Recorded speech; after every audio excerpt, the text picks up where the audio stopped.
بیٹا بھی کسی اور کے چکر میں آ گیا، دنیا کی کرنسی بھی گئی اور آخرت کی کرنسی بھی گئی، نہ خدا ہی ملا، نہ وصال جنم، نہ ادھر گرے نہ ادھر گرے۔ پوری دنیا اس کوشش میں ہے سعادل پور والوں کہ ہمارے دلوں سے حضور کی محبت نکال دیں۔ توجہ سے سنیے گا، بس لمبی چوڑی تقریر کرنے کا عادی نہیں۔ پوری دنیا اس کوشش میں کہ ہمارے اور آپ کے سینے سے حضور علیہ السلام کی محبت نکال دے، اور اس کوشش کے لیے جس حد تک بھی جانا پڑ رہا ہے لوگ جا رہے ہیں، اور جس حربے کا استعمال کیا جا سکتا ہے کیا جا رہا ہے۔ ان کو چاہے کھیل میں الجھاؤ مگر حضور کا عاشق بننے سے روکو، چاہے کرکٹ میں الجھاؤ مگر حضور کا عاشق بننے سے روکو، آن لائن سٹے میں الجھاؤ مگر حضور سے محبت کرنے والا بننے سے روکو، جی نمازوں کو چھوڑنے والا بناؤ، ان کو فیشن پرستی کے نام پر، ماڈرن شپ کے نام پر الجھاؤ لیکن حضور کا بننے سے روکو، ان کو نشے کی لذتیں دلاؤ لیکن حضور کا وفادار بننے سے روکو، ان کو شراب کے نشے میں ڈبو دو لیکن حضور علیہ السلام کا وفادار بننے سے روک لو۔ ایم ڈی، فیم ڈی اور جناب چرس، گانجا، افیون، خدا جانے کون کون سی نشے کی قسمیں آ گئی، کسی قسم کے نشے میں مبتلا کر دو لیکن انہیں حضور کا دیوانہ بنانے سے روک دو، چاہے جو کرنا پڑے، شیمپو تک بیچنے کے لیے، صابن بیچنے کے لیے، عورتوں سے ایڈورٹائز کروانی پڑے کرواؤ، ان کے دلوں میں عیش پرستی کو ڈالو، نفس پرستی کو ڈالو، ان کی تنہائیاں برباد کرو، انٹرنیٹ کے ذریعے ان کے گھروں تک بے پردگیاں عام کرو، چاہے کچھ کرو لیکن مسلمان کے دل سے حضور کی محبت نکالو۔ یہ دنیا کا مشن ہے، اور اس مشن کو اقبال نے 100 سال پہلے سمجھ کر کہا تھا، یہ فاقہ کش جو موت سے ڈرتا نہیں ذرا بھی، روح محمد اس کے بدن سے نکال دو، فکر عرب کو دے کے فرنگی تخیلات، اسلام کو حجاز و یمن سے نکال دو۔ سمجھے کیا کہا تھا اس مفکر نے؟ کیا کہا تھا؟ کہا یہ تھا، یہ مسلمان ہیں، بھوکے رہ لیں گے مگر اپنے نبی کی ناموس پر سودا نہیں ہونے دیں گے، یہ موت سے نہیں ڈرتے، انہوں نے پیٹ پر پتھر باندھ کر جنگیں کی ہیں، یہ فاقہ کش جو موت سے ڈرتا نہیں ذرا، پھر کریں کیا؟ تو جو اس کے جسم میں، ہمارے اور آپ کے جسم میں جو دل ہے، اس دل میں جو حضور بستے ہیں، ہماری روح ہمارے نبی ہیں۔ عاشق سے پوچھا گیا کہ آپ کے نزدیک حضور کیا ہے؟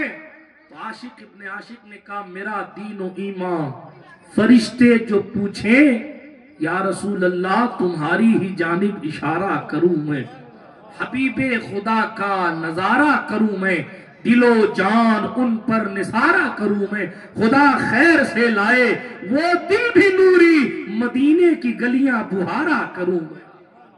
یہ عاشق ہوتا ہے، جان و دل، ہوش و خرد سب تو مدینہ پہنچے، تم نہیں چلتے رضا سارا تو سامان گیا۔ یہ عشق ہے، بلکہ اعلیٰ حضرت نے تو یہاں تک کہا دل ہے وہ دل جو تیری یاد سے معمور رہا، جس میں حضور کی محبت آباد نہیں ہے، ہمارے امام کے نزدیک وہ دل ہی نہیں ہے۔ وہ کیا دل ہے جس میں حضور نہیں صلی اللہ علیہ وسلم؟ دل ہے وہ دل جو تیری یاد سے معمور رہا، سر ہے وہ سر جو تیرے قدموں پہ قربان گیا۔ اقبال کی بات کر رہا تھا، اس نے کہا روح محمد اس کے بدن سے نکال دو۔ یہ جو حضور بس رہے نا اندر، کہ یہ مسلمان چلتا ہے تو حضور کی یاد آتی ہے، کھاتا ہے تو حضور کی طرح کھانا اس کے لیے سنت ہے، چلے تو حضور کی طرح چلے، پیے پانی تو حضور کی طرح پیے صلی اللہ علیہ وآلہ وسلم۔ نماز پڑھے تو حضور کی طرح نماز پڑھے، عبادت کرے تو حضور کی طرح پڑھنے کی کوشش کرے، عبادت کرنے کی کوشش کرے، اخلاقیات حضور سے لینے کی کوشش کرے، ویوہار حضور جیسا رکھنے کی کوشش کرے، دین کی تبلیغ حضور جیسی کرنے کی کوشش کرے۔ ایک ایک چیز گناؤں گا تو ٹھنڈی ہو جائے گی رات اور، لیکن یہ تمام چیزوں کے لیے حضور علیہ السلام تشریف لائے تاکہ مسلمان یہ سب کرے، اور مسلمان نے یہ سب کیا۔ اقبال نے کہا جب حضور کی محبت لوگوں کے دل سے نکل جائے گی نا تو پھر وہ داڑھی والا تو رہے گا، جبے والا تو رہے گا، امامے والا تو رہے گا، لیکن حضور والا نہیں رہے گا نا تو ایمان کامل والا نہیں رہے گا۔ تو پھر اس کو چینجنگ کیسے کرے گی یہودیت؟ 100 سال پہلے اس ڈوگرے نے بھاگ لیا تھا۔ دیکھو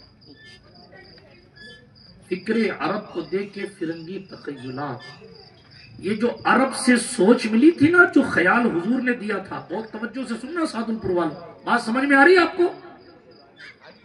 ہاتھ اٹھا کر کہیں یا رسول اللہ۔ جنہوں نے اٹھا نکلے مودی جی کا نام لوں کیا؟ امت شاہ کا لوں؟ حضور کے نام پہ نہیں اٹھا رہے، کائنات میں ان کے برابر کون ہے؟ کوئی حیثیت ہی نہیں ہے بڑے بڑوں کی، ان کے قدموں کے ذروں کے برابر۔ ہاں ہمارے سرکار کی شان تو شان یہ، ہم فرش والے تیری شوکت کا علو کیا جانے، خسروا عرش پہ اڑتا ہے پھریرا۔ اپنے حضور تو اپنے حضور ہیں صلی اللہ علیہ وسلم۔ یہ ہمارا پرابلم ہے کہ ہم نے اپنے حضور کو صحیح معنوں میں مانا نہیں، ہاں ورنہ کیا کمی ہے ادھر؟ یہ ہمارا ظلم ہے جوانوں کہ ہم نے حضور جیسی حسین ذات کو چھوڑ کر یہ کاسمیٹک ڈپارٹمنٹ کے ڈیولپ کیے ہوئے چہروں پر اپنا دل دے رہے ہیں۔ یہ ہمارا ظلم ہے، ورنہ حضور جیسا حسین کائنات میں کوئی آئے ہی نہیں۔ حضور جیسا پاور کسی کے پاس نہیں ہے، مگر کریں کہ ہمارے جوانوں کو چمنوں اور گنڈوں کا طریقہ اچھا لگتا ہے۔ ہاں یہ قاری اکرم صاحب جس علاقے سے آتے ہیں اس علاقے اور اس پنجاب کی طرف چلے جائیے، چمنا گیری آئیڈیل بنتی جا رہی ہے۔ جو لوگ ہسٹری شیٹر ہیں ان کے طریقے زندگی پر اپنی زندگی گزارنے کی فکر ہمارا جوان کر رہا ہے، یعنی آئیڈیل گنڈوں کو بنایا جا رہا ہے کہ اس کی طریقے سے ریل بنانی ہے، اس کی طریقے سے انٹری لینی ہے، اس کی طریقے سے جناب بھاری کار خریدنی ہے، اور اس کے طریقے سے اس میں یوں جو ہے وہ کار میں کھڑے ہونا ہے اور یہ کرنا ہے اور وہ کرنا ہے۔ مسلمان کی شان یہ ہے کہ میرے خواجہ کس راستے پر چل کے گئے تھے، ہمیں اسی راستے پر چلنا ہے۔ مسلمان کی شان یہ ہے کہ حضور علیہ السلام نے اپنی حدیثوں میں کون سا راستہ بتایا ہے، ہمیں اس راستے پر چلنا ہے، تب تو ہے وہ صحیح معنوں میں مسلمان۔ ہمارا مذہب پابندی کے ساتھ ہمیں اور آپ کو جو کچھ اجازت دیتا ہے، بات بدل نہ جائے، تیزی کے ساتھ آگے بڑھیے۔ اقبال کی شاعری میں سمجھا رہا تھا اور بیچ میں بات آگئی اپنے سرکار کے حسن۔ ہمارے حضور تو ہمارے حضور تھے، ہیں صلی اللہ علیہ وآلہ وسلم، حضور تو حضور ہے۔ اتنی باتیں آپ کو سناؤں چھوڑوں، پھر کبھی حضور کی باتیں چلیں گی تو میں آپ کو سناؤں، مگر میرے سرکار تو میرے سرکار ہے، جہاں بھی انہی کی سرکار ہے وہاں بھی انہی کی سرکار ہے۔ کسی کی سرکار 5 سال ہے، کسی کی 10 سال ہے، کسی کی 20 سال ہے، کسی کی 50 سال، کسی کی 100 سال ہے، کسی کی 200 سال ہے، کسی کی 500 سال ہے، لیکن ایک لیمیٹڈ ٹائم کے لیے ہے اور لیمیٹڈ ایریا کے لیے ہے۔ میرے سرکار کی شان یہ ہے، سمندر والے بھی آپ کو جانتے ہیں، زمین والے بھی آپ کا کلمہ پڑھتے ہیں، آسمان والے بھی آپ کو سلام کرنے کے لیے لاکھوں کلومیٹر دور کا سفر کر کے آپ کی قبر پر آ کے سلام پیش کرتے ہیں۔ 70,000 صبح آتے ہیں، 70,000 شام۔ اچھا یہ بھی کیا ظلم ہے قاری صاحب کہ ادھر معصوم لوگ جن سے گناہ ہوتے ہی نہیں، وہ بیچارے آسمانوں سے مدینہ آتے ہیں اور گناہگار کہتا ہم سلام کیوں پڑھے؟ لکھا ہوا ہے، کتنا ظلم ہے نا۔ معصوم فرشتے، حدیث شریف ہے نا، تو مشکاۃ شریف میں حدیث ہے، 70,000 فرشتے صبح اور 70,000 فرشتے شام کو سلام کرنے آتے ہیں حضور کی بارگاہ کرم میں، قبر انور پر، مزار پاک پر۔ اور جسے ایک بار سلام کا موقع مل گیا اسے دوبارہ پھر سلام کی اجازت نہیں ملے گی. اتنا قیمتی حضور کے دربار کا سلام. امام نے کہا لاکھوں قدسی ہیں کام خدمت پر، لاکھوں گردے مزار پھرتے ہیں، وہ سوئے لالا زار پھرتے ہیں، تیرے دن اے بہار پھرتے ہیں. جان ہے جان کیا نظر آئے، کیوں عدو گردے غار پھرتے ہیں. پھول کیا دیکھوں میری آنکھوں میں، دشتے طیبہ کے خار پھرتے ہیں. کوئی کیوں پوچھے تیری بات رضا، تجھ سے کتے تجھ سے شیطان ہزار پھرتے ہیں. آپ کی سمجھ میں بھی کچھ پھر رہا ہے؟ آ رہا ہے کچھ ہلو ڈلو تو سمجھ میں آئے کہ آ رہا ہے، ورنہ میں چیختا رہوں آپ نے مولانا چیخے تو بہت اچھا تھے، باقی سمجھ میں نہیں. سمجھ میں آ رہا ہے نا؟ درود شریف پڑھیں ایک بار. اللہم صلی علی سیدنا مولانا محمد وعلی آلہ وصحبہ وبارک وسلم صلی علیہ صلاۃ تبقى وتدوم بدوام الملک الحی القیوم. توجہ ہے آپ کی، آگے بڑھیے. عرض یہ کر رہا تھا، اقبال نے کہا کہ ہوگا کیا، حضور کا جو عشق ہمارے اور آپ کے سینوں میں ہے وہ نکال دیا جائے گا. پھر نکالا کیسے جائے گا؟ لیکن بس اسی پر غور کرنا، بہت بڑی باتیں کرنے لگا ہوں. نکالا کیسے جائے گا؟ آسان لفظوں میں سمجھیے. مفکر نے کہا سوچ بدل دو گے نا تو عشق نکل جائے گا. کیا؟ سوچ بدل دو گے. فکر عرب کو دیکھ کے فرنگی تخیلات، جو خیالات حضور نے دیے تھے، جو سوچ اور جو فکر، جو سوز حضور نے عطا فرمایا تھا، جس پر صحابہ نے اپنی زندگی گزاری تھی، اہل بیت نے قربانیاں دی تھی، اس سوچ کو بدل دو. کیسے بدلو؟ تو کہا انگریزی خیالات سے. انگریزی خیالات سے جب عرب کی سوچ کو بدل دیا جائے گا تو پھر اسلام کو حجاز اور یمن سے نکال دو. پھر مکے میں بھی اسلام وہ نہیں رہے گا جو حضور نے دیا تھا. یہ میں نہیں کہہ رہا ہوں، یہ ڈاکٹر اقبال کی روح سے جا کے لڑائی کرو. حجاز ایک لفظ ہے جو مکہ مدینہ سب پر بولا جاتا ہے. لوگ مکے میں رہیں گے مگر اس طریقے پر نہیں جس طریقے پر حضور کے صحابہ تھے. لوگ مدینہ میں رہیں گے مگر اس درد کے ساتھ نہیں جس درد کے ساتھ صدیق اکبر جیتے تھے. یمن برکتوں کا منبع ہے، نبیوں کی زمین ہے، لیکن یمن سے بھی اسلام نکل جائے گا جب سوچ بدل جائے گی. آج دنیا کا نقشہ دیکھ لیجیے. جس سعودی کے یہاں میلاد النبی منانا گناہ ہے، انہی سعودیوں کے یہاں سعودی ڈے منانا ثواب ہے.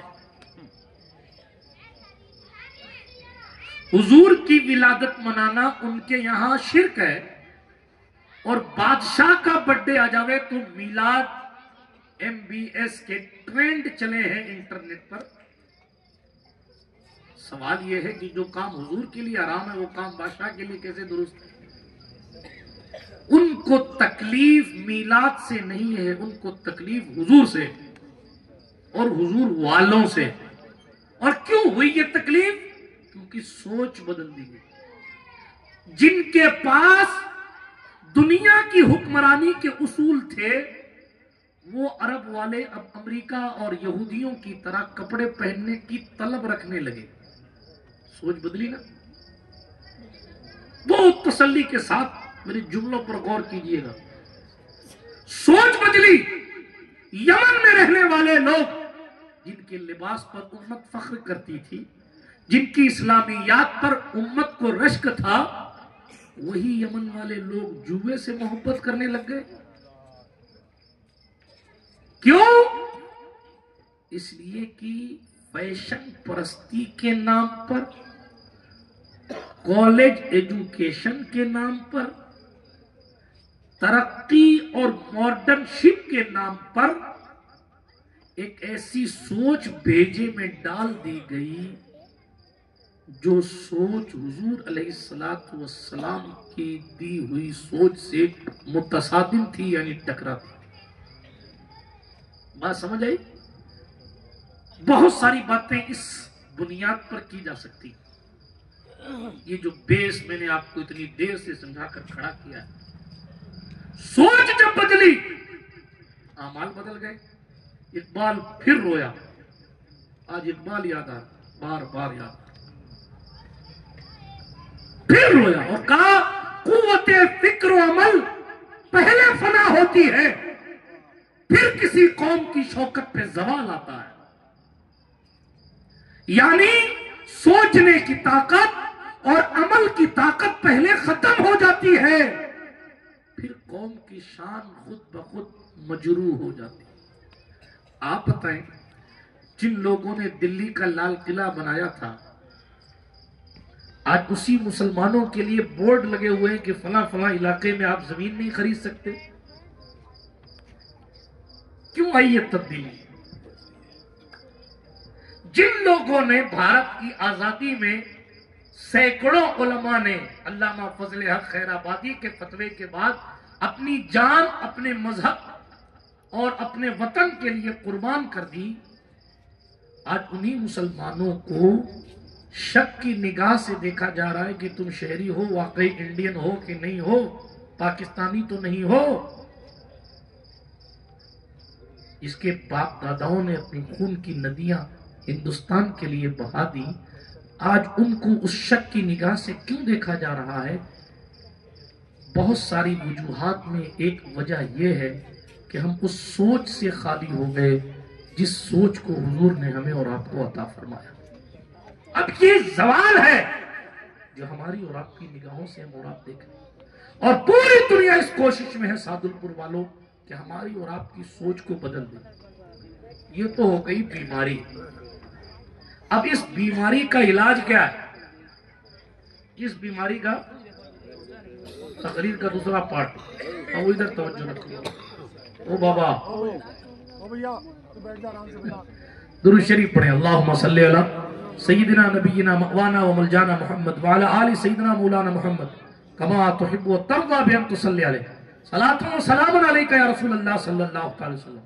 تو بات تو سمجھ میں آ گئی کہ ایک سازش ہے. جوا کھلاؤ، مصروف کرو، بیزی کر دو، ٹارگٹ سے ہٹا دو. کیوں؟ کیونکہ مسلمان اس قوم کا نام ہے جس کے 7 اور 10 جوان پورا ملک فتح کر دیتے. کیا ہے تاریخ اسپین کی؟ ذرا طارق بن زیاد کے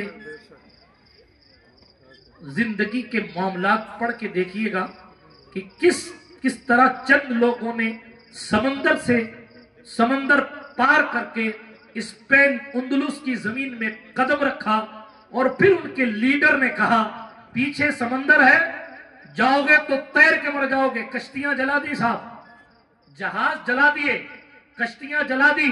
جس کشتی سے سمندر سے تیر کے آئے تھے، سمندر کو عبور کیا تھا اور اندلس پہنچے تھے، طارق بن زیاد نے اس کشتی کو آگ لگا دی اور پھر اپنی ٹیم سے کہا، زیادہ سے زیادہ وہ 40 لوگ تھے، اور ٹیم سے یہ کہا ادھر سمندر ہے، ادھر ملک ہے، ادھر بھی موت ہے، ادھر بھی موت ہے. ادھر جاؤ گے تو سمندر میں تیرتے تیرتے مر جاؤ گے، اور ادھر جاؤ گے تو لڑ کے مرو گے. اور امکانات باقی ہیں کہ ایک تو دین کے نام پر شہادت انتظار کر رہی ہے، اور دوسرا اگر جیت گئے تو ملک تمہارے قدموں میں ہوگا. سعدل پور والوں، چند لڑکوں نے مل کے اندلس فتح کیا، اور تقریباً 400-500 سال تک اسلام کا جھنڈا اندلس کے سینے پر گڑا رہا. اس کو آج کی ڈیٹ میں اسپین کہا جاتا ہے. جس قوم کے جوان کا پاور یہ 21 سال کا جوان تھا جس نے قسطنطنیہ کو فتح کیا. کتنے سال کا؟ 21 سال کا وہ لڑکا جس کو سلطان محمد فاتح کے نام سے جانا جاتا ہے. سلطنت عثمانیہ کا غالباً 5واں بادشاہ، لیکن اس کی تربیت بھی سعدل پور والوں ناچ گانے میں نہیں ہوئی تھی. سلطان محمد ضروری نہیں تھا کہ وہ بادشاہ ہی بنتا، اس کے اور بھی بھائی تھے. لیکن امکان تھا کہ یہ بادشاہ بن سکتا ہے. تو اس کے جو قاری صاحب تھے نا، علماء کی بھی توجہ چاہتا ہوں، اس کے جو قاری صاحب تھے، سمجھانے کے لیے قاری صاحب کہہ رہا ہوں، اس کے جو مبلغ صاحب تھے، جو بچپن میں سلطان محمد کو پڑھاتے تھے اور وہ سلطان نہیں بنا تھا جی، تو اس کو کھیل کھلاتے نا، اکھاڑا چلانا سکھاتے تو بھی حدیث سناتے، تلوار بازی چلاتے تو حدیث سناتے، دوڑ لگواتے تو حدیث سناتے، گھوڑ سواری سکھاتے تو حدیث سناتے، اور حدیث ایک ہی سناتے ہو بار بار. اور وہ حدیث کیا تھی؟ حضور علیہ الصلوۃ والسلام نے فرمایا ہے ایک ایسا قافلہ اور ایک ایسی فوج آئے گی جو ایک دن قسطنطنیہ کو فتح کر دے. کیا ہی بہتر اس کا لشکر ہوگا، کیا ہی بہتر اس کا امیر ہوگا. اور یہ حدیث کو سناتے. معلوم یہ قسطنطنیہ کیا تھا؟ عیسائیوں کا گڑھ. حضرت امیر معاویہ کے دور سے لے کر اور سلطان محمد فاتح تک ہر کمانڈر نے چاہا کہ میں فاتح قسطنطنیہ ہو جاؤں. تقریباً حضرت ابو ایوب انصاری میزبان رسول جب لشکر اسلام جانے لگا کہ یہ جا رہا ہے قسطنطنیہ فتح کرے گا، تو حضرت ابو ایوب نے کہا کہ فوج میں میرا بھی نام لکھا جائے. تو لوگوں نے کہا حضرت آپ بوڑھے ہو گئے، اب آپ سے تلوار نہیں چلے گی، وہاں جا کے انتقال ہو جائے گا، کیا ہوا؟ کہا کوئی بات نہیں، کم سے کم جنگ کے لیے جانے والوں میں میرا نام تو لکھا جائے گا. کیا سوچ تھی وہ، آج کیا سوچ. آگے چلیے بات پوری کروں پھر آخر حصے کی طرف آتا. حضرت ابو ایوب انصاری اس لشکر کے ساتھ گئے بھی، آپ کا انتقال بھی ہو گیا. پھر وہی قسطنطنیہ میں عیسائیوں کے قلعے کی دیوار سے پہلے آپ کو دفن کر دیا گیا. بہت سے حکمرانوں نے کوشش کی مگر وہ ایریا فتح نہیں ہوتا تھا. اپنے جوانوں کی توجہ خاص طور پر چاہتا ہوں. کیوں نہیں ہوتا تھا؟ کیونکہ اس کے 3 طرف پانی تھا. اپنی تاریخ جانیے اور اپنے دل سے بزدلی نکالیے اور یہ دیکھیے کہ ہمارے جوانوں نے کیا کیا کارنامے کیے ہیں. لیکن یہ کارنامے کیے کیوں ہیں؟ اقبال سے ہی آپ پھر پوچھئے کہ اقبال صاحب اس کا سولوشن بھی بتاؤ. یہ پھر اقبال یاد آ. تو اقبال نے بڑی خوبصورتی کے ساتھ کہا قوت عشق سے ہر پست کو بالا کر دے. سمجھ میں بات آئی؟ قوت عشق سے ہر پست کو بالا کر دے. حضور کی محبت کی طاقت سے ہر نیچی چیز کو اونچا کر دے. دہر میں اسم محمد سے اجالا کر دے.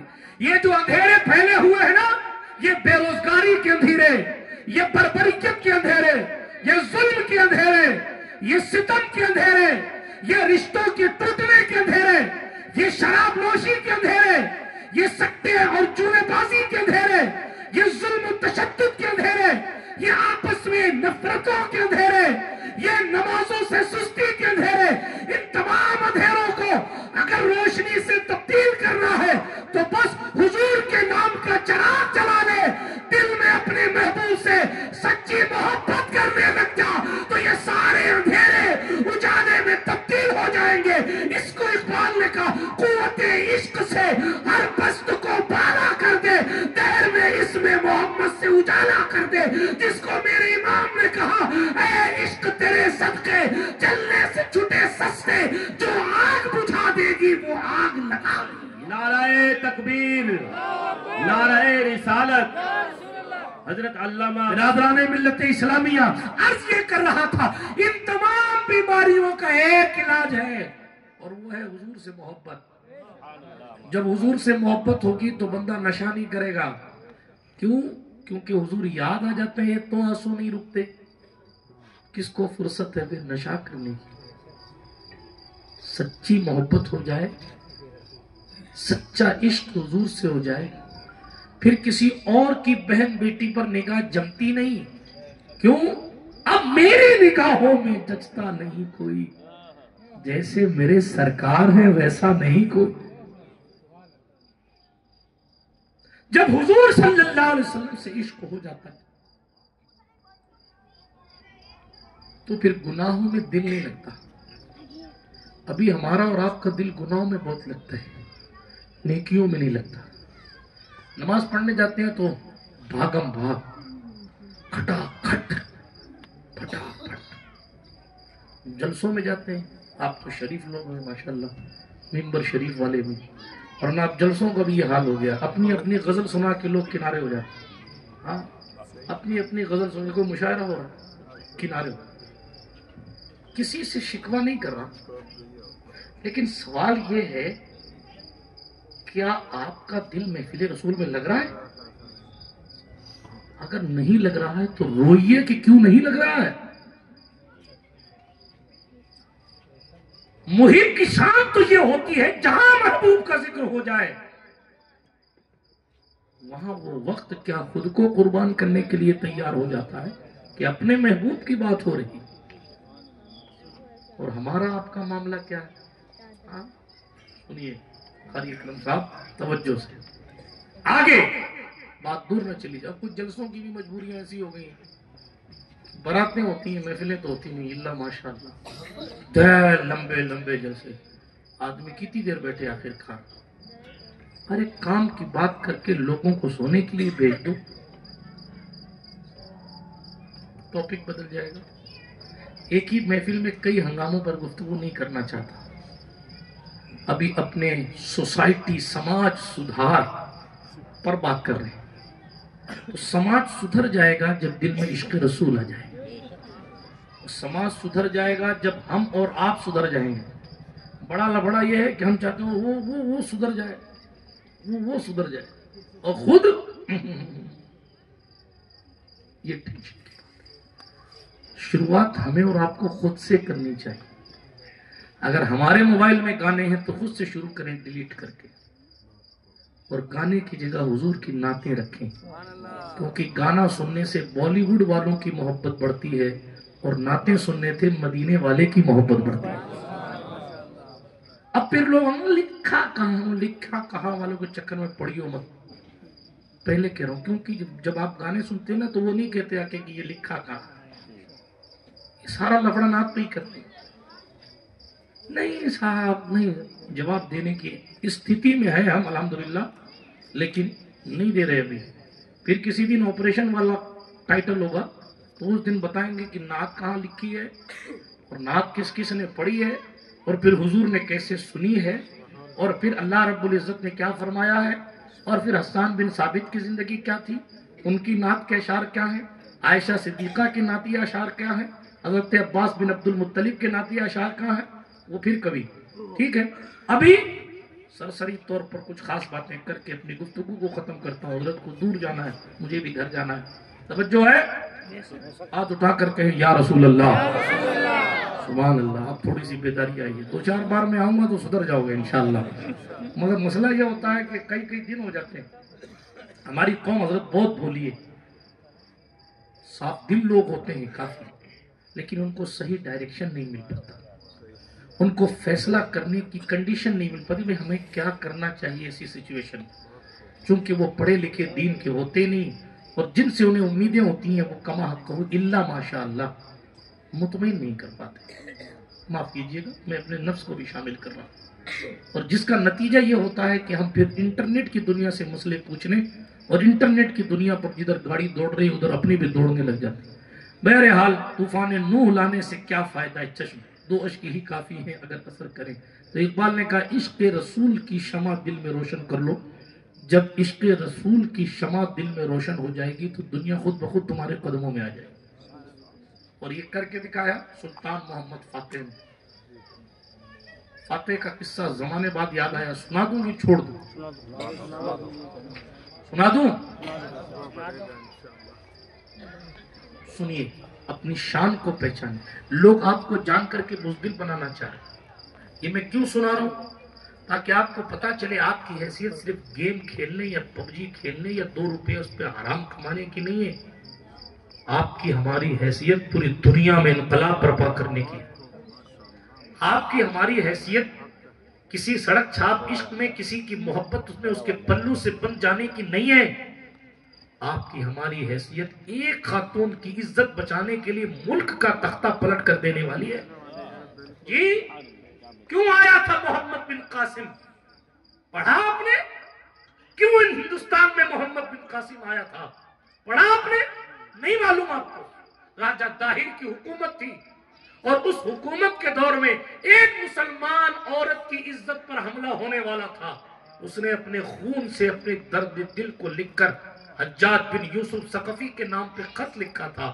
جی ادھر حجاج نے خط لکھا راجہ طاہر کو کہ ایک مسلمان کی عزت ہے. حجاج لاکھ ظالم ہونے کے باوجود اتنا حساس تو تھا کہ اس نے نام مسلم پر راجہ طاہر کو کوٹ کیا کہ تمہارے یہاں ہماری مسلمان بچی کی عزت خطرے میں ہے، اس کا جواب کون دے گا؟ ڈیٹیل سنیے، اپنی تاریخ جانیے. راجہ طاہر کے چمچوں نے لکھ کے بھیج دیا، ہم نہیں جانتے، ایسے بہت سے واقعات ہوتے رہتے ہیں.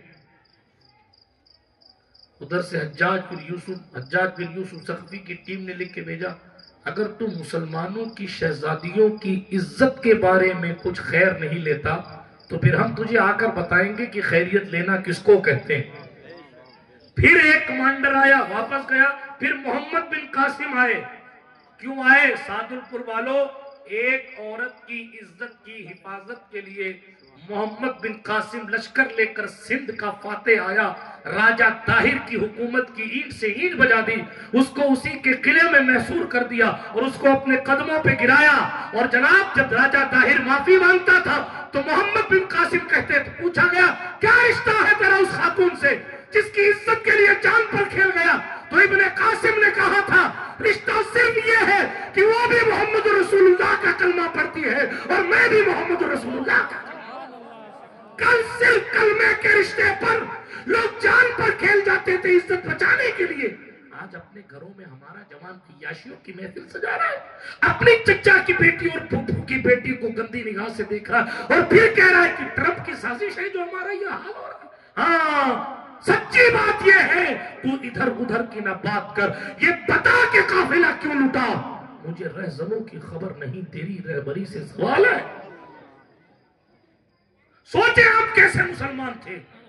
پھر دوسرے جوان کی بات سنی، ہم آپ اپنی حیثیت اور اپنی شان کو پہچان. ان کے استاد بچپن میں کہتے تھے محمد سلطان، محمد کے استاد. فاتح تو ان کا ٹائٹل ہے، جب قسطنطنیہ فتح کرنے کے بعد ان کو ملا. لیکن قسطنطنیہ فتح کیوں نہیں ہوتا؟ یہ عیسائیوں کا سینٹر تھا. عیسائی مسلمانوں سے پہلے حکومت کر رہے تھے. بات سمجھ آ رہی ہے؟ عیسائی حضور علیہ السلام کی ظاہری زندگی سے پہلے بھی حکومت کر رہے تھے. اب قسطنطنیہ اس لیے فتح نہیں ہوتا تھا کہ اس کے تین طرف پانی تھا. تین طرف، ایک طرف سے ہی فوج جا سکتی تھی، لیکن ایک طرف اتنا سخت پہرا وہ لگا کے رکھے تھے کہ کوئی بھی فوج آتی تو پوری عیسائیت اس مسلم فوج کے اوپر یا دوسری قوم کی بھی اگر فوجیں آئیں تو اس پر جناب والا ٹوٹ پڑتے اور ہرا کے بھیج دیتے. لیکن تین طرف سے حملہ اس لیے نہیں ہو سکتا تھا کہ سمندر تھا تینوں طرف. اب سمندر تھا تو سمندر میں گھوڑے کیسے دوڑیں گے؟ اب سمندر تھا تو سمندر کے اوپر کھڑے ہو کے کوئی تیر کیسے چلائے گا؟ سمندر تھا تو سمندر میں اونٹ کیسے اتارے جائیں گے؟ کیسے سپاہی کھڑا ہوگا اور تلوار چلائے گا؟ اس لیے وہ بچ جاتے تھے، سینکڑوں سالوں تک بچتے رہے. سلطان عثمان اور تغرل کا بیٹا جس نے بیل ڈالی تھی سلطنت عثمانیہ کی، جس کو ویکیپیڈیا اوٹومان امپائر کے نام سے جانتی ہے. بہت کوشش کی سلطان عثمان نے کہ قسطنطنیہ فتح کر دے. قسطنطنیہ سلطان عثمان سے صرف 5 سے 10 کلومیٹر کی دوری پر تھا، لیکن اس سمندر کی وجہ سے وہ فتح نہیں کر پایا. بات سمجھ آ رہی ہے؟ پھر بادشاہ آتے گئے جاتے گئے، آتے گئے جاتے گئے. لوگوں نے خیال بھی چھوڑ دیا کہ اب یہ فتح بھی ہوگا کیا، کیونکہ کئیوں نے محنت کر لی. صحابہ نے محنت کی، تابعین نے محنت کی، بادشاہوں نے محنت کی، لیکن وہ محنت کارگر ہوتی نہیں تھی. جو فوج جاتی تھی ہار جاتی تھی.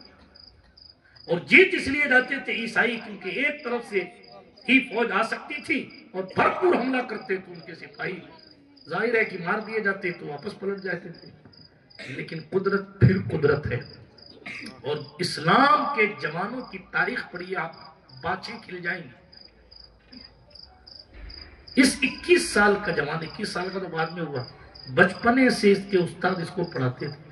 آپ سوچئے بچپنے کا علم کتنا پختہ علم ہوتا ہے، اور ایسا پڑھا دیا تھا ان کے استاد نے ان کو کہ جب یہ بڑے ہوئے، اور ایک لمبی تفصیل ہے لیکن آخرکار بادشاہ بن گئے، اور جب بادشاہ بنے تو انہوں نے اپنے ایڈمنسٹریشن سے کہا کہ بھئی میں پشتون دنیا کو فتح کرنے کی کوشش کرنے والا ہوں، تو سارے منتری منڈل نے منع کر دیا، ہاں کہ نہیں صاحب یہ آپ بیکار کوشش مت کرنا، سپاہی تھکتے ہیں، لوگ مرتے ہیں، ذخیرے خراب ہوتے ہیں، گھوڑے کاٹ دیے جاتے ہیں، اونٹ مر جاتے ہیں، اور جنگ ہوتی ہے تو نقصان بہت ہوتا ہے، اور کوئی جیت نہیں پاتا پشتون دنیا کو، اس لیے ہم آپ کا ساتھ نہیں دیں گے۔ ہم کہتے صاحب اس نے ساتھ نہیں دیا، اس نے ساتھ نہیں دیا، لہذا ہمارا یہ پروجیکٹ فیل ہو گیا۔ مگر سلطان محمد کو دیکھیں آپ، جب اس کے منتری منڈل نے صاف انکار کر دیا سوائے ایک دو کے، اس نے چھپ کر ایک تہخانے میں، ایک علاقے میں ایک نیا محلہ قائم کیا، جس کے بارے میں کسی کو پتہ ہی نہیں کیا چیز تھی یار، کیا لوگ، ایک نیا محلہ سعدل پور والوں، ایک نیا محلہ۔ پھر اس میں کیا کیا، اس میں پیڑ کٹوا کے لے جا کے تختے بنوائے۔ اب ڈیٹیل میں نہیں جاتا، لیکن شارٹ میں عرض کروں مختصر میں کہ کشتیاں بنوائیں، منجنیقیں بنوائیں، منجنیق سمجھتے ہیں آپ؟ توپ نہیں ہوتی تھی اس ٹائم میں، لکڑی کا بنایا جاتا تھا ایک آلہ، ایک طرف پتھر باندھا جاتا تھا، دوسری طرف دوسری چیز رکھی جاتی تھی جس کو پھینکنا ہوتا، پھر اس پتھر کو باندھ کے رکھ دیتے تھے، اور نہیں گلیل میں تو ہاتھ آتا ہے، اس میں ہاتھ نہیں آتا تھا، گلیل میں تو ربڑ کا استعمال ہوتا، اس میں ربڑ کا استعمال نہیں ہوتا تھا، وہ ہاں بالکل وہ کیچیاں چلتی ہیں، کئی جگہ ہمارے جودھ پور میں کیچی چلتی تھی۔ بہرحال دونوں طرف لکڑی تھی، سمجھنے کی کوشش کریں ادھر، دونوں طرف لکڑی تھی، پتھر باندھ دیا جاتا تھا۔ جب پتھر باندھا جاتا تھا تو رسی کھینچ کے پتھر باندھا جاتا تھا، اور جب رسی کو تلوار سے کاٹا جاتا تھا تو ظاہر ہے پتھر بھاری ہوتا تھا تو تیزی کے ساتھ لکڑی نیچے آتی تھی، تو اوپر کا جو حصہ تھا، سمجھ آ گئی، اوپر کا جو حصہ تھا ظاہر ہے کہ اس کے اندر جو چیز ہوتی تھی اس سے اس کو منجنیق کہتے ہیں۔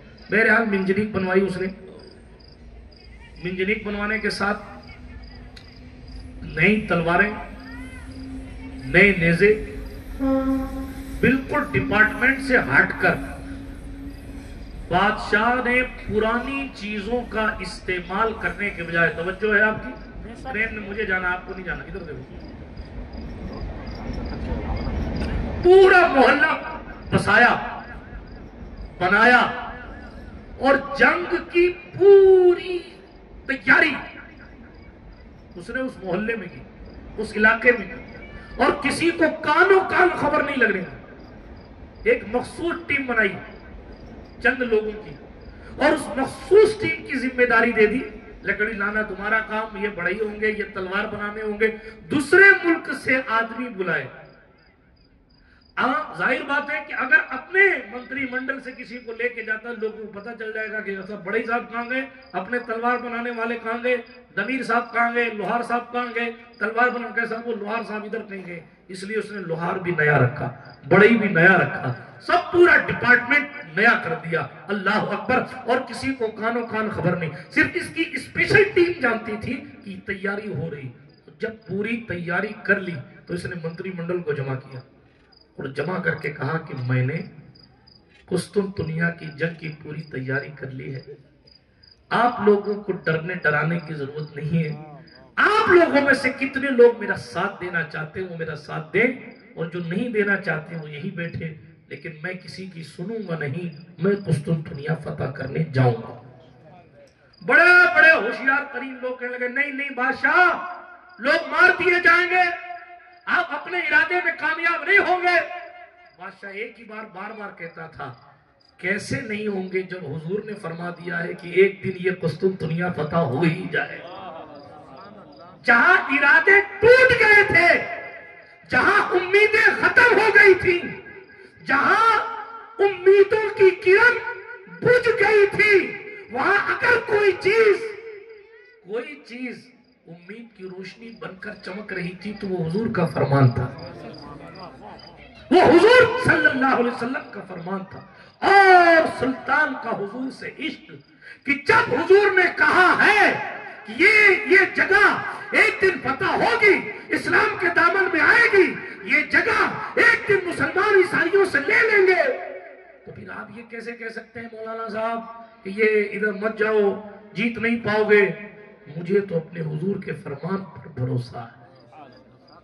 عشق رسول کی شمع جلا کے وہ 21 سال کا جوان جب پہنچا ہے نا سعدل پور والوں وہاں، تو واقعی لڑائی ہوئی، سامنے سے فوج ڈیمیج ہو گئی، پیچھے لینا پڑا. فوج کو پیچھے لے کے جنگل کی طرف لے کے گیا. آپ کو معلوم ہے اتنی محنت کرنے کے بعد جب پسپائی ہوئی نا تو اس کے حوصلے نہیں ٹوٹے. وہ بار بار کہتا تھا، چونکہ استاد نے بار بار پڑھایا تھا نا کہ بہترین امیر ہوگا وہ امیر. یہ جملہ اس کے کان میں گونجتا تھا کہ حضور نے بہترین کہا، نعم الامیر امیرھا، بڑا ہی کیا ہی بہتر امیر ہوگا اس لشکر کا امیر. بس اس کے کان میں رسول اکرم صلی اللہ علیہ وآلہ وسلم کے جملے گونجتے تھے. وہ تھوڑا سا سست ہوتا تو پھر حضور کی حدیث اس کو واپس روانہ کر دے. معلوم آپ کو، اتہاس پڑھیے اور سنیے. آخر کار یہ ہوا، بات کو ختم کرنے لگا ہوں.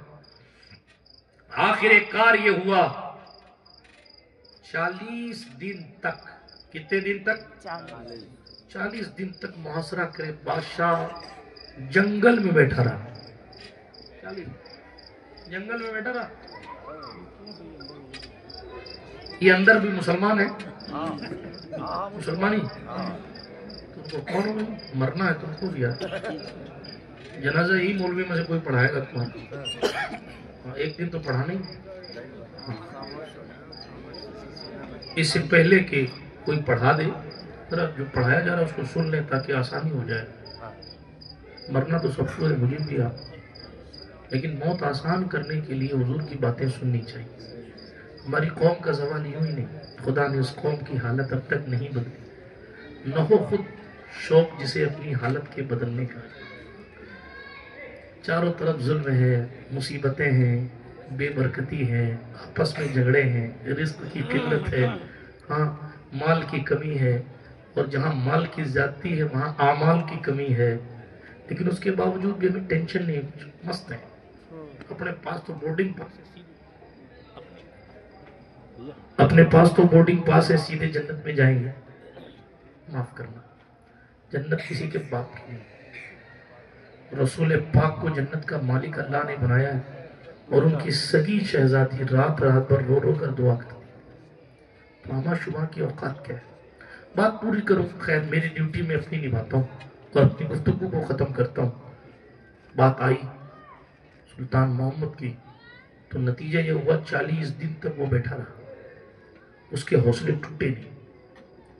بس اس کے ذہن میں یہی خیال آتا تھا جب حضور نے فرما دیا ہے نا کہ یہ قلعہ فتح ہونا ہے تو ہونا ہے، اور میں کر کے دکھاؤں گا انشاءاللہ. معلوم اس نے کیا کیا؟ تاریخ لکھی ہے. وہ جو پیچھے پانی تھا نا، پانی، فوج اس میں سے تو نہیں جا سکتی تھی، اس کے پیچھے پہاڑ تھا. پہاڑ، اب پہاڑ کی وجہ سے فوج کشتی سے تو جا سکتی تھی، لیکن پہاڑ کی وجہ سے کشتی پانی تک لائی کیسے جائے؟ پانی تھا قلعے کے پاس، اور پانی کے بعد پہاڑ تھا. ساری فوجیں اس لیے ناکام ہو جاتی تھی کہ کشتی پانی میں آتی نہیں، کیونکہ وہاں تک کوئی جہاز پہنچ ہی نہیں پاتا. پہاڑ ہے بیچ میں، تو پہاڑ پر سے کشتی کیسے لے جاؤ؟ کشتی تو تیر کے جائے گی، پانی ٹو پانی چلتی ہے نا کشتی. زمین پہ کشتی تو دوڑتی نہیں. تو بیچ میں پہاڑ کی وجہ سے کوئی فوج سمندر تک اپنی کشتی اتار نہیں پاتی تھی. سلطان نے دماغ لگایا، اس نے پیڑ کٹوائے جنگل کے، اس کا ایریا تھا، پیڑ کٹوائے، اور پیڑ کٹوانے کے بعد اس کے پٹرے بنائے. سن رہے ہیں آپ؟ پٹرے بنائے. اور جو لوگ پست ہو رہے تھے بہت سارے جانوروں کو ذبح کیا، گوشت کھلایا اور چربی جمع کری. سنیے گا، جو پٹرے تھے اس پٹرے کو چربی سے چکنا کیا، چربی سے کشتی تیار کی، اس کے نیچے چربی لگائی، پٹروں پر چربی لگائی، رسی باندھی کشتیوں میں، اور رسی باندھ کر پہاڑ کے اوپر کشتی کو رکھا. یوں 2 آدمی 4 آدمی پہاڑ کے اوپر چڑھائے. اب لکڑی پر لگی ہے چربی تو وہ سرکے گی، پھسلے گی. اب پھسلانے کے لیے ہی اس نے چربی کا استعمال کیا. لکڑی پر چربی لگا کر فوجیوں کو پہاڑ پر چڑھا کر رات بھر اس نے کشتیاں کھچوائی. اور جب کشتیاں کھینچ کر پانی میں ڈالی گئی تو تیر و تبر اور نیزے کے ساتھ فوجیوں کو کشتی میں بٹھایا، پہاڑ کو پار کروایا، کشتی کو پہاڑ کے اوپر سے کھچوایا، اور پھر پانی میں کشتی ڈال کر فوج بٹھائی. اور جب عیسائی صبح سو کے اٹھے تو سلطان محمد کی فوج ان کے سینے پہ کھڑی تھی اور اسلام کا جھنڈا لے کر کھڑی تھی. وہ اس سوچ میں تھے کہ دشمن تو سامنے سے آئے گا، ادھر سے تو آنا ممکن ہی نہیں ہے. پہاڑ سے فوج آ سکتی ہے، پہاڑ سے کشتی اور جہاز نہیں آ سکتا.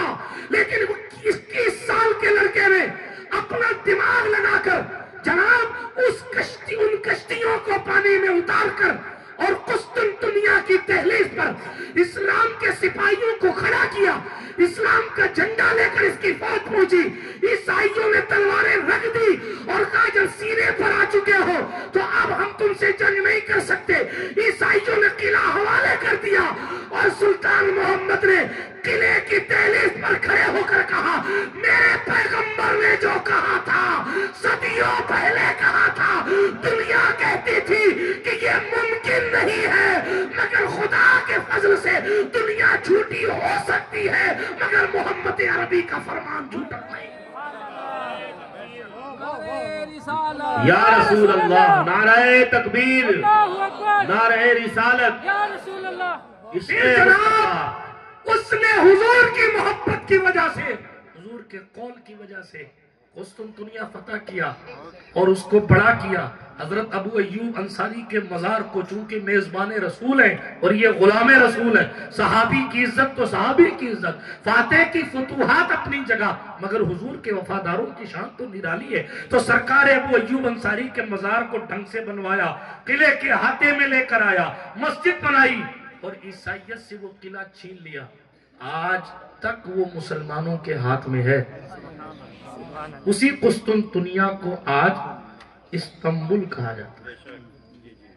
اس کا پرانا نام اسلام بول تھا، جو کثرت استعمال کی وجہ سے استنبول ہو گیا، جو آج ترکش کی راجدھانی ہے، جو آج ترکی کی راجدھانی ہے.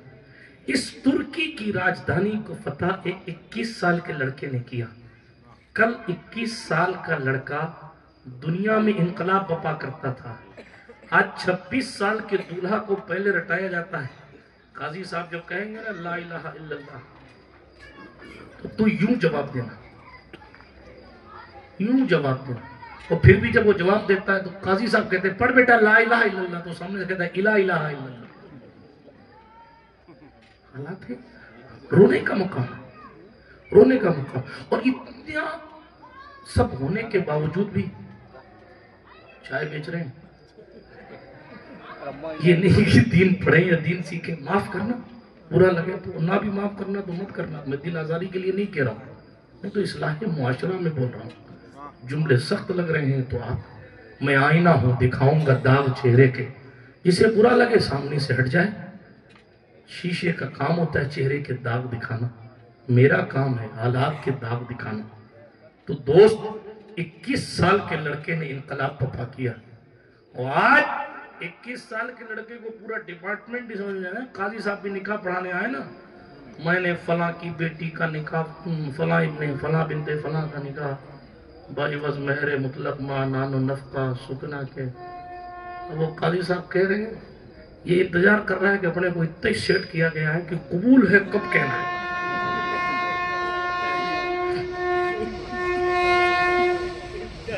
کچھ سمجھ نہیں آتا اللہ ماشاءاللہ، کچھ سمجھ نہیں آتا. اگر قاضی لفظ قبول کی جگہ کوئی اور جملہ استعمال کر لے تو شاید بیڑا غرق ہو جائے. افسوس کی بات ہے نا، رونے کا مقام ہے کہ نہیں. اس لیے گزار اگر آپ کا دوست جوا کھیلتا ہے تو آپ اس کا ہاتھ پکڑ کے روکو کہ بیٹا یہ مسلمان کا کام میرے بھائی نہیں ہے.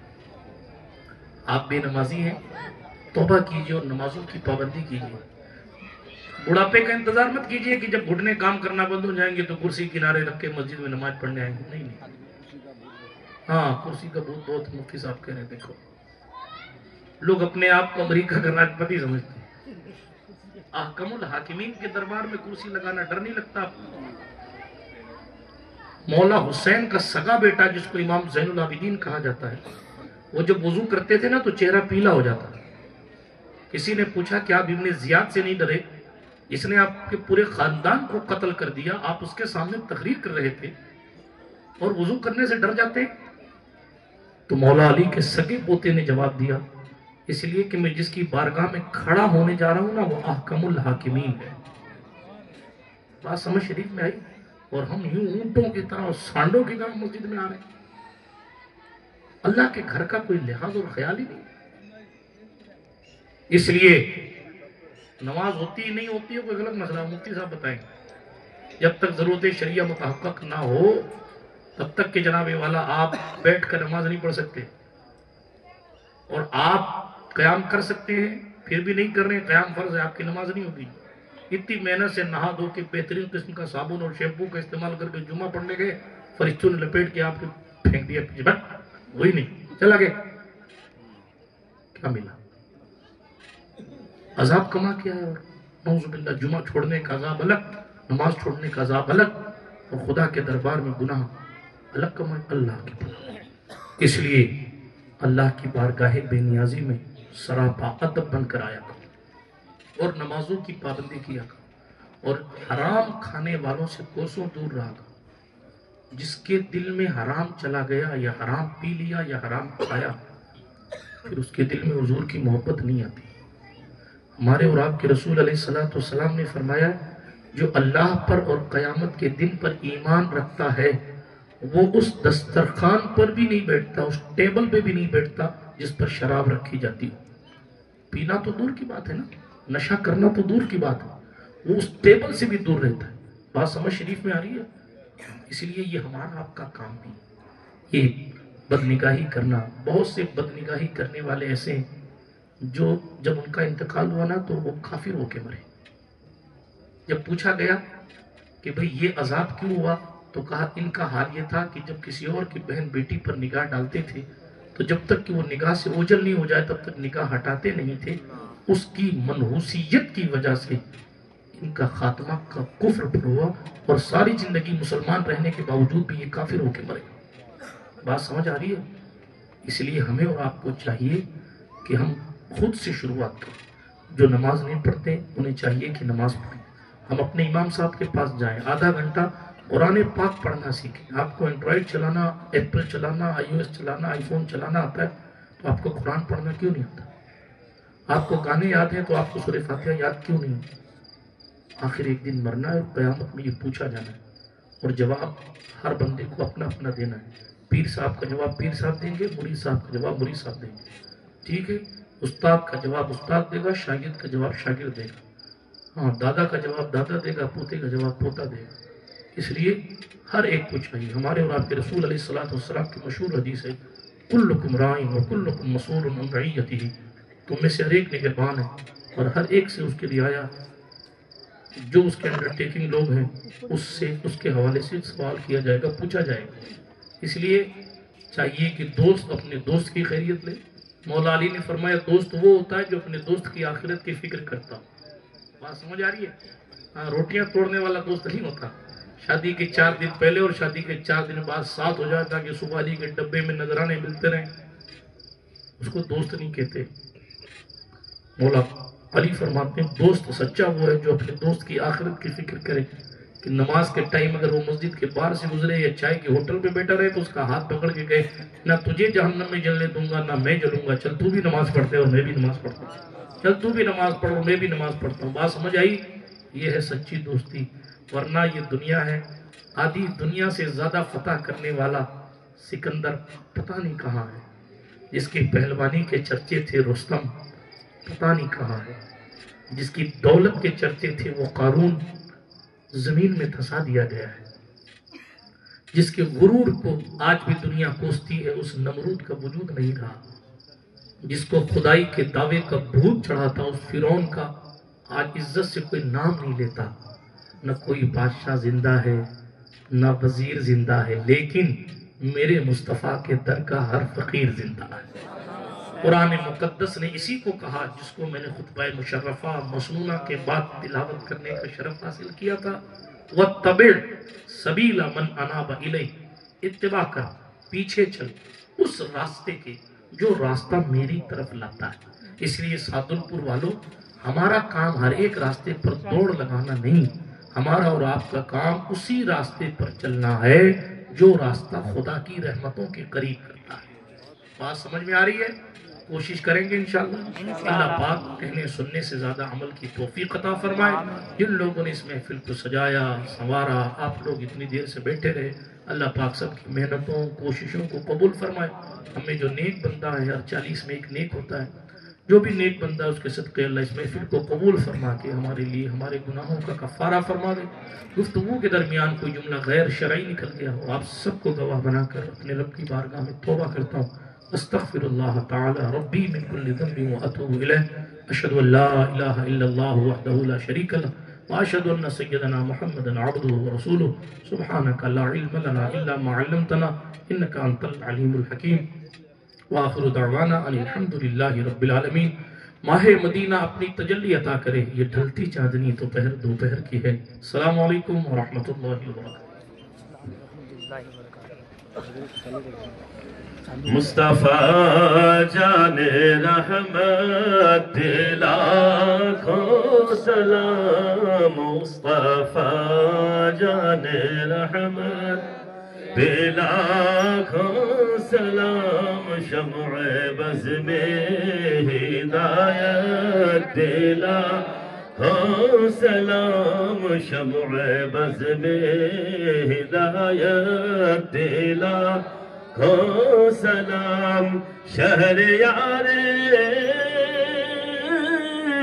رم تاجدار حرم. شہریار رم تاجدار حرم. نوبہار شفاعت لاکھوں سلام. نوبہار شفاعت لاکھوں سلام. کاش محشر میں جب ان کی آمد ہو، اور کاش محشر میں جب ان کی آمد ہو، اور بھیجے سب ان کی شوکت لاکھوں سلام. بھیجے سب ان کی شوکت لاکھوں سلام. مجھ سے خدمت کی خود سی کہے ہاں رضا. مجھ سے خدمت کے خود سی کہے ہاں رضا. مصطفیٰ جان رحمت لاکھوں سلام. شمع بز میں ہدایت لاکھوں کا سلام. الصلاة والسلام علیک یا رسول اللہ. الصلاة والسلام علیک یا حبیب اللہ صلی اللہ علیہ وسلم. بسم اللہ الرحمن الرحیم. الحمد للہ رب العالمین. اللہم صلی علی سیدنا محمد وعلی آلہ الکرام وابنہ الکریم الغوث الاعظم الجیلانی. یا اللہ یا رحمان یا رحیم یا حنان یا منان یا بدیع السماوات والارض. یا اللہ اس محفل پاک کو اپنی بارگاہ کرم میں قبول فرما. شروع سے لے کے اب تک جس نے جو کچھ سنا ہے مولا اس میں کوئی کمی رہ گئی ہو اپنی رحمت سے معافی فرما. صحیح کو اپنی بارگاہ کرم میں قبول فرما دے. اس محفل کو ہمارے لیے نجات کا ذریعہ بنا دے. یا اللہ پاک اس محفل پاک کے صدقے و طفیل ہمارے سماج میں ہمارے معاشرے میں تبدیلی پیدا فرما دے. جو بے نمازی ہیں انہیں شوق عبادت عطا فرما. جو نمازی ہیں انہیں لذت عبادت عطا فرما. یا اللہ جن کی گود سونی ہے انہیں اولاد عطا فرما. جو بیٹیاں چاہتے ہیں انہیں بیٹیاں دے دے. جو بیٹے چاہتے ہیں انہیں بیٹے عطا فرما دے. جن کے گھر میں شادی کے لائق بچے بچیاں ہیں مولا غیب سے ان کی شادی کے ذرائع اور اسباب پیدا فرما دے. جو بے روزگار ہیں انہیں برسر روزگار فرما دے. جو برسر روزگار ہیں ان کے رزق حلال میں برکتیں عطا فرما. یا اللہ ہم سب کو علم نافع عطا فرما. اس محفل کو سجانے میں مولانا اسرائیل اشفاقی صاحب اور ان کے جتنے احباب و ارکان نے محنتیں کی کوششیں کی. یا اللہ تمام نوجوانوں کی محنتوں کو اپنی بارگاہ کرم میں قبول فرما. دنیا اور آخرت میں انہیں بہترین بدلے عطا فرما. انہیں اور ہم سب کو دین سے سچی محبت عطا فرما. دین کی خدمت کا مخلوق کی خدمت کا شوق طریقہ سلیقہ توفیق اور جذبات عطا فرما. یا اللہ ہماری صف میں اتحاد اور اتفاق پیدا فرما. ہمارے مشائخ کی عمروں میں برکتیں عطا فرما. مولا اپنی خاص رحمتوں سے ہمیں حصے نصیب فرما. ہمارے قلوب کو ذاکر فرما. ہمارے سینوں کو حضور علیہ السلام کے عشق کا مدینہ بنا.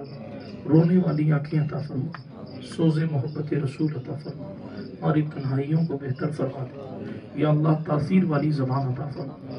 یا اللہ اپنوں کے لیے محبت والا وجود عطا فرما. یا اللہ دشمنوں کے لیے پرہیبت وجود عطا فرما. مسلمانان عالم کی عزت آبرو کی حفاظت فرما. یا اللہ اپنے خاص فضل و کرم سے ہمارے جو علماء قید میں ہیں ان کی رہائی کے اسباب عطا فرما. یا اللہ مسلمانان ہند کی عزت آبرو کی حفاظت عطا فرما. ہماری مسجدوں مدرسوں خانقاہوں قبرستانوں کی زمینوں کی حفاظت فرما. اسلامی رشتے کی ماؤں بہنوں کی آبروں کی حفاظت فرما. یا اللہ ہم میں ہمارے گھروں میں جو بیمار ہیں اپنے اس میں شافی کے صدقے انہیں شفا عاجل عطا فرما کامل عطا فرما. ہمیں مانگنا نہیں آتا تجھے دینا آتا ہے. مولا ہم سب کا خاتمہ ایمان پر فرما. مرنے سے پہلے حضور کی زیارت عطا فرما. مرنے کے بعد حضور کی شفاعت عطا فرما. دو گز زمین ایمان کی حالت میں بقی غرقت میں عطا فرما. تجھے فضل فرما کے نہیں لگتا بار نہ ہو تجھ سے مایوس امیدوار. اللہم احینا بحیات العلماء وامتنا بموت الشہداء واحشرنا فی زمرۃ الاولیاء وادخلنا الجنة مع الانبیاء. ان اللہ وملائکتہ یصلون علی النبی یا ایہا الذین آمنوا صلوا علیہ وسلموا تسلیما. اللہم صلی علی سیدنا مولانا محمد وعلی آل سیدنا مولانا محمد صلاة دائمة مقبولة تؤدی بها عنا حقہ العظیم.